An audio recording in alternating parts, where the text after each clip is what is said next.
That's extra too, ain't it? Excuse me. Did you need my help? I do. Oh, okay. So I need you to address me and not him. I'm sorry. Exactly. Okay? So, This is too much. And on top you of that, moved 45 minutes away from your son? it's really in the middle. How close are you to your other kids again? About 10, 15 minutes. Okay, so you don't really visit with your 13-year-old then? He ain't never at the house. All right. And you just got engaged. How much was that ring you just bought your fiance? The judge's patience is gone. She calls out the father for living just minutes from his other kids but barely visiting his 13-year-old son. And then comes the bombshell. He proudly admits to spending $5,500 on an engagement ring for his fiancée. Miss Flask's face says it all. Her son gets $100 a month, while the fiancé gets diamonds. The courtroom is stunned.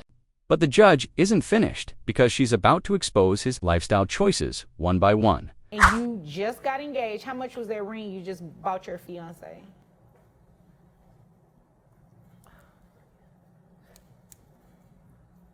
About How much? $5,500. $5,500? You can't look. Y'all going on social media just because you see and trips. Right now, the way thing is, you can go to Miami for $79.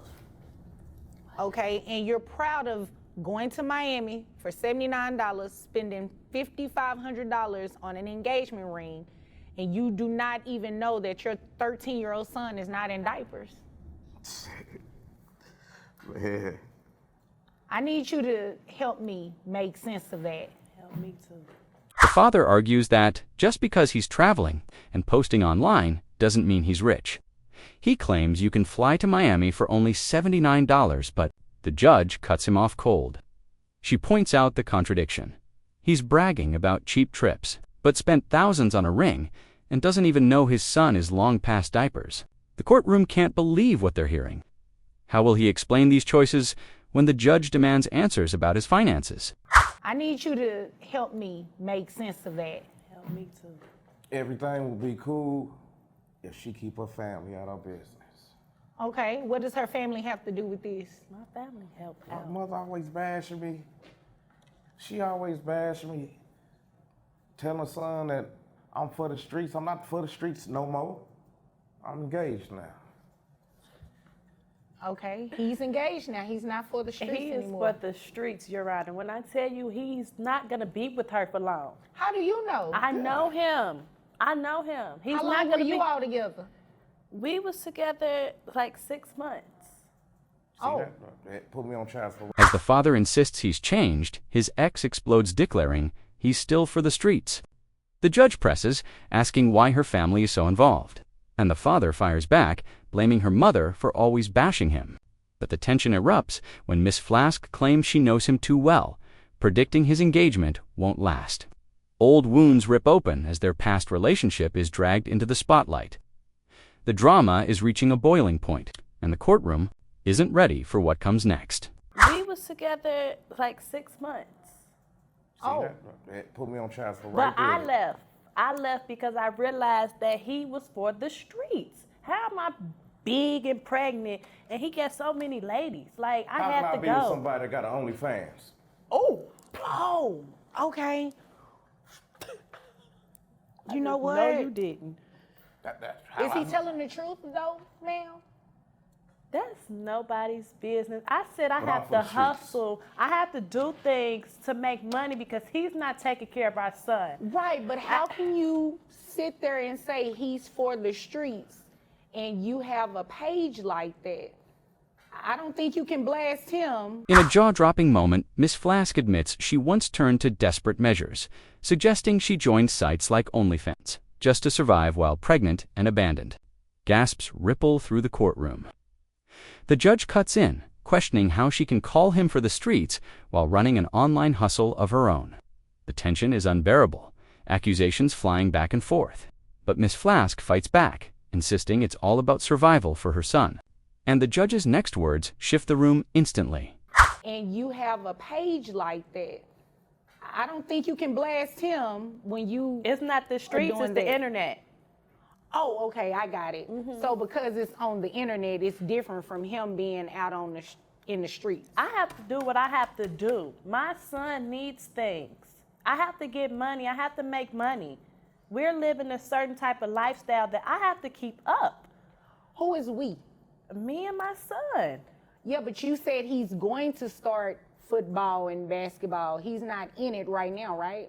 Yeah, I mean, I know I looked up the prices and stuff, and I know how much money I gotta get. Okay, so Ms. Flask tries to defend her choices. She argues that hustling online is different from his reckless lifestyle in the streets. Her voice cracks as she says she only did what she had to for her child, that her son deserves more, and she can't let him go without. But the judge listens carefully, pushing her to explain every detail, including the sports she claims her son will join. Is this about survival? Or is she stretching the truth to get more money? The truth is about to come out. I mean, I know I looked up the prices and stuff, and I know how much money I gotta get.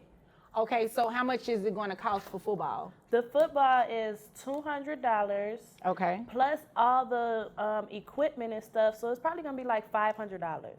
Okay. For one, the team provides the equipment, all the shoes. No, they do Sir, not. sir, let me You ask don't you a even know the question. team. How much money is it that you make? Yeah, let's talk about that.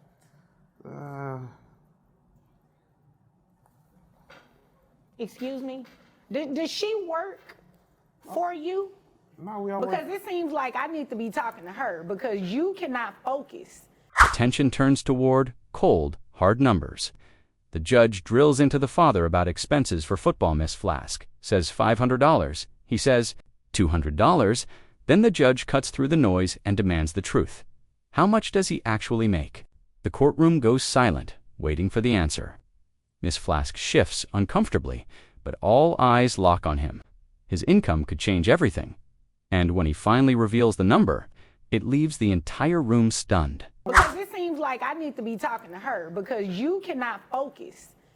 She knows more about everything going on with this case than you do. No, we just Do you work all need to switch places? No, man. She need to pay child support for you? Nah, no, man. Yeah. Oh, okay. And I don't think you want to pay child support, do you? She can. Okay, well, I need you to sit back there and I mind your won't pay business.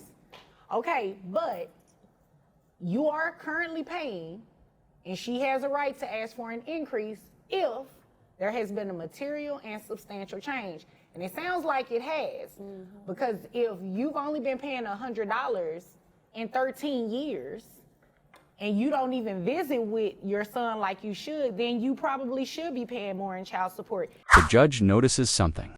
Disturbing, the father seems clueless about his own child, while his fiancée knows all the details.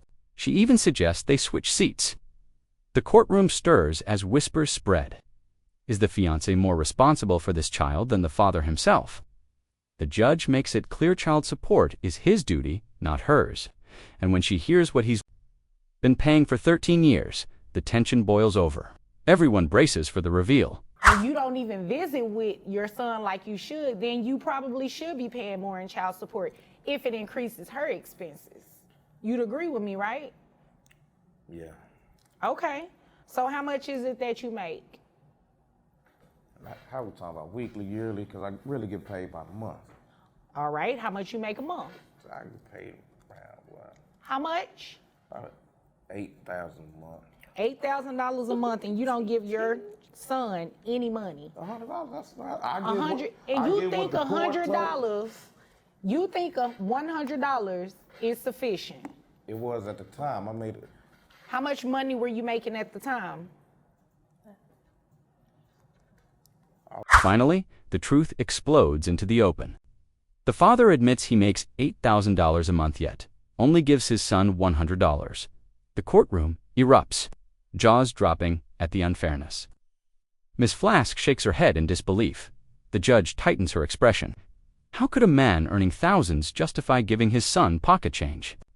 The room is electric with anger, but just when it seems the verdict is leaning toward her favor, an unexpected twist throws everything off balance. How much money were you making at the time? I was working drive-through at McDonald's at the time, so I wasn't making that much. Okay, so I'll ask the question again. How much were you making at the time? About $350, $500 a week at that time. Okay, you didn't want to be here today, did you? At all. Okay. Didn't have one of them. Right, but I understand your frustration with them, but don't come in here and waste my time. I haven't done anything to you. You'd agree with me, right? Yeah. Okay, so $8,000 a month. You have 3 kids total. Okay. The father confesses what many suspected. He didn't even want to show up today. He admits he's frustrated, tired of the back and forth, and only came because he had to. The judge's eyes narrow as she reminds him this is about his child, not his feelings. With $8,000 a month in income and 3 kids to support, his excuses fall flat. But before she rules, the mother adds one more shocking request, pushing the judge's patience to the absolute limit. You have 3 kids total. Okay. And you said 200 for football? I said 500. No, you said 200 for football. And then I have to buy equipment. So I need 500. Okay, so is what you need or what you looked up? Son needs 500. 500. What about basketball? Basketball probably about 300. Okay. So that's $800, right? Yes. I think I'm gonna put him in karate too. Ma'am. She going too far, Nate. You know what? When asked about sports costs, Miss Flask doubles down, football, basketball, and now karate too. The father shakes his head, muttering she's going too far. The judge pauses, staring at her in disbelief. It's clear this request might not just be about her son's needs, but about squeezing more money out of the father. The atmosphere grows heavy. Will the judge call her bluff or grant her wish for more support? The next words decide everything. You just came here to waste my time. So I just want my son to be in everything. I just want him to be It sounds great. like you want to tell me you want to put him in everything so you can get more money off of this man. And I'm sorry, I'm not here to play in your little petty games. Sure, And but I'm not 57 going is to more. do that. I'm not going to do that. So you know what I'm going to do? Since you came here to waste my time, I'm going to make sure I don't waste any more of yours. The judge has reached her breaking point. After hearing about football, basketball, karate, and endless expenses, she calls Miss Flask out, directly accusing her of playing games in court. The room falls silent as the judge makes it clear. She will not be manipulated. The decision is coming down fast, and it won't be what Miss Flask expected. All eyes turn to the bench as the final verdict approaches. Will her plea for more support be granted or crushed in an instant? You came here to waste my time. I'm going to make sure I don't waste any more of yours. I'm denying your request and dismissing this case. Really? Really, I am. Mhm. I can't believe this. Well, I can't believe you came in here to play these games. My son needs some money. No, it sounds like you want the money, ma'am. Is there anything further? You know what? I'm over it. Okay. I'm making my Well, money. I'm over it too. Did you need anything else, Oh, sir? no, thank you very much. You're very welcome. If there's nothing further, you all are dismissed. And then the hammer falls. The judge denies Miss Flask's request and dismisses the case entirely. Gasps ripple through the courtroom. Miss Flask can't believe it, her son's needs unmet, her plea rejected. But the judge is clear. This case wasn't about the child. It was about money. The father smirks, relieved, while Miss Flask storms out in disbelief. It's a painful ending, but also a powerful lesson. In court, the truth always rises. If you found this case as shocking as we did, make sure to like, comment, and subscribe, because every courtroom tells a story, and you won't want to miss the next one.